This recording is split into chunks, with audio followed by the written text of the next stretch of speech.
What are you doing, John? Hey, buddy, I'm about to have some of this tasty treat. Oh, yeah? Eh? What is it? Green beans? No. Corn? No. Bean and bacon soup? Yuck, no. Black beans? No. Red beans? No. Pinto beans? No. Garbanzo beans? No. I give up. What is this tasty treat? It's candy. Candy. Candy doesn't come in cans, John. Are you sure? Yeah, I'm sure. I'll bet you a pie in the face that is not candy. You're on.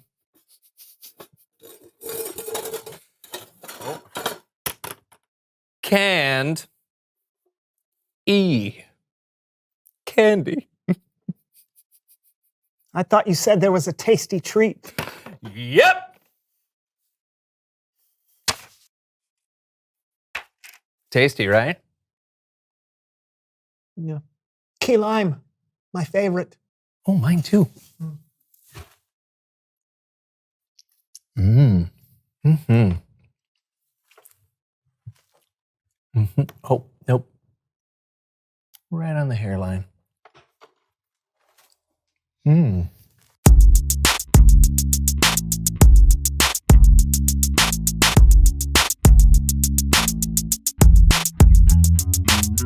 Greetings and salutations, our Oh, friends. fancy. Always. Uh-huh. I am Brandon. And I'm John. And welcome to the So-and-So Show. And what a show we have today. Am I right, Brandon? That's right. The beauty is, we don't even know what the show will be today. That's right, because whether you're at home or at church or on the International Space Station, wherever you may be watching our show today, you are going to choose what happens on today's show. You get to create your own So-and-So show. Okay, here's how it's going to work. We're going to do the show like normal, but whenever John and I have a choice to make, you're going to make the choice for us. All you have to do is cheer for the choice you want, wherever you are in the world, and we'll go with whoever cheers the loudest. You got it? Got it. I was talking to them. I got it. Okay, so let's start. John, how is your day going? So good. So good. My Aunt Suzette came for a visit this weekend, and she always brings me candy. Oh, that is good. I want some candy. Do you have any left over? I don't know. Let me see. Ugh.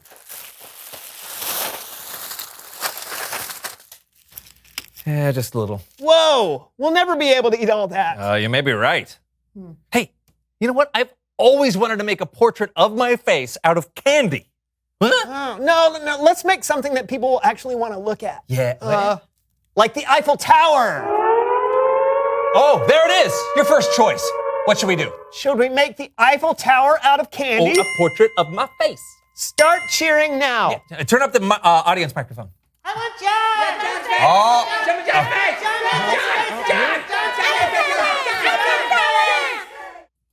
Okay, it sounds like you all want us to make a portrait of John's face out of candy.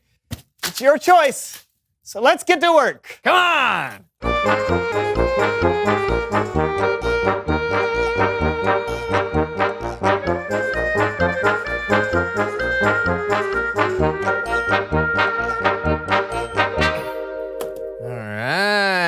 All right, here we go. And voila. That is unique. It's a treasure to keep forever. Yeah. Gluey. Gross. Yeah. Oh, that's perfect right there. Oh, look at that. The eyes follow me wherever I go. Oh boy, it's time for someone who knows. Okay. You get to decide who our guest is going to be. I think it should be the founder of the candy factory, Sweets to the Max, a man who's never given an interview or even been seen in public, Mr. Billy Bonka. And I think our guest should be my cousin Howard. He's a dentist. Really? What? Good dental hygiene is very important. Tooth decay is a huge problem. Just let them vote. All right, what's it going to be? Whimsical candy connoisseur Billy Bonka or Howard the dentist? Start cheering now. Billy Bonka! My mom's a dentist. The people have spoken. Please welcome someone who knows stuff.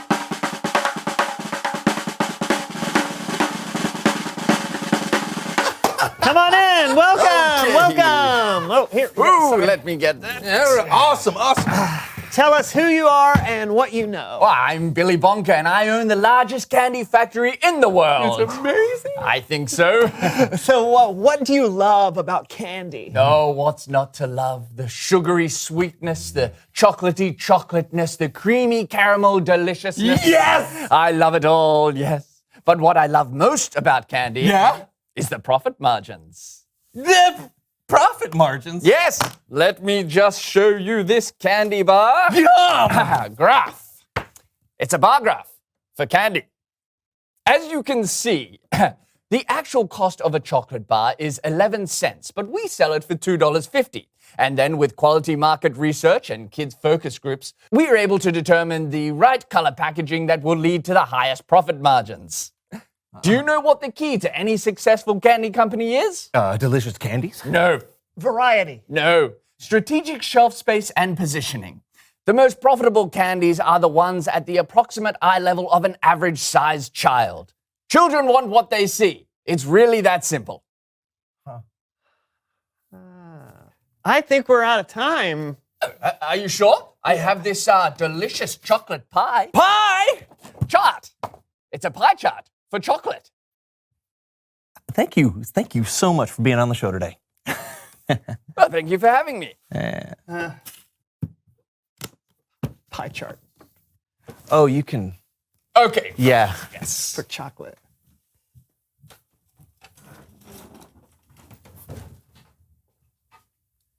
So your cousin's a dentist. Too late. Okay. It's Bible story time with Kellen.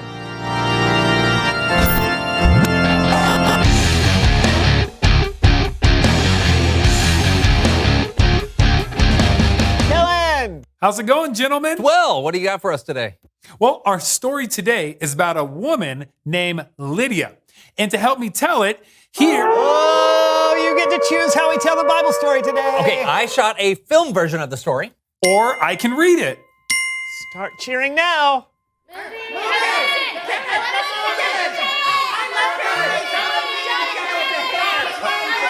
Mom's a dentist. Oh, that was a close one. Yeah. But I think you chose John. What? Take it away, my friend. Oh, roll it.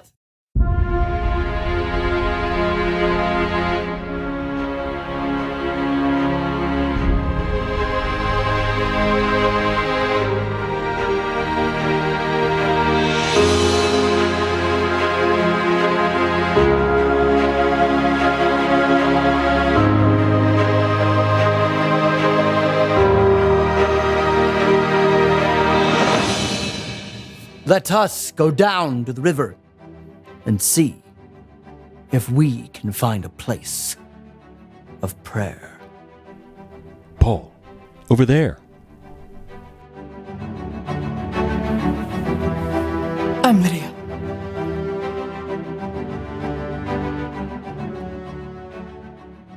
Let me tell you the message of Jesus. Yes. I believe this to be true. I want me and my entire household to be baptized.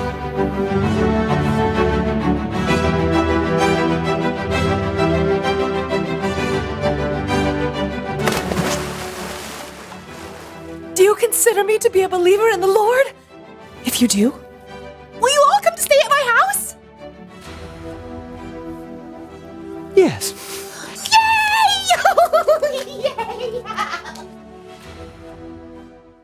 That was it? Well, there's not a lot about Lydia in the Bible. John's right. We actually don't know much more than what we just saw. But it was important enough that Luke, the author of Acts, thought he should write it down. And while we don't know a lot about Lydia, there are some really cool things we can guess based off what we know from history. Oh, yeah? Like what? Well, we know she sold purple cloth, and this region was known for its purple cloth. It was considered a luxury item. So there's a good chance that Lydia had a thriving business with lots of wealthy customers. Cool. So she was probably really good at her job. What else? Lydia was the first person we know of that became a Jesus follower in Philippi, the very first.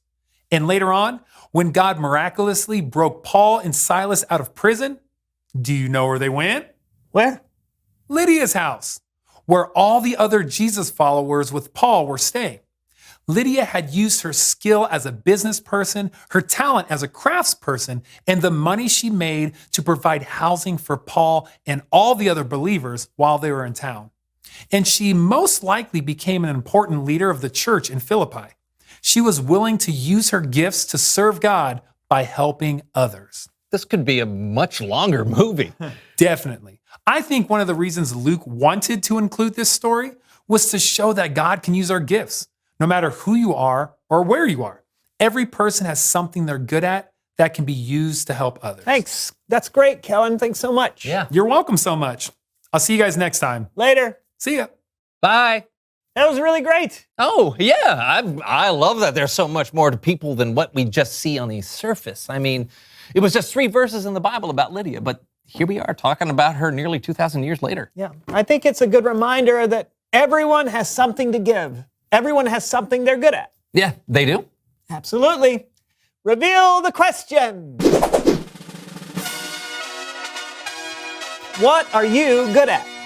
Maybe you're really good at a sport. Or understanding math. Or maybe, you're really good at making people that feel left out feel welcome.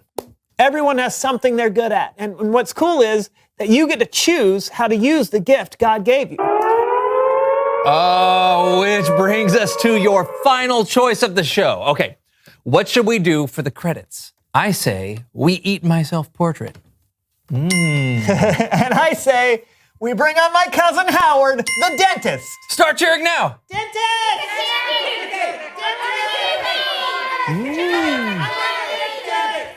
I can't tell who won. Let's do both. Yeah! See you next time on the So-and-So Show. Yeah, bye.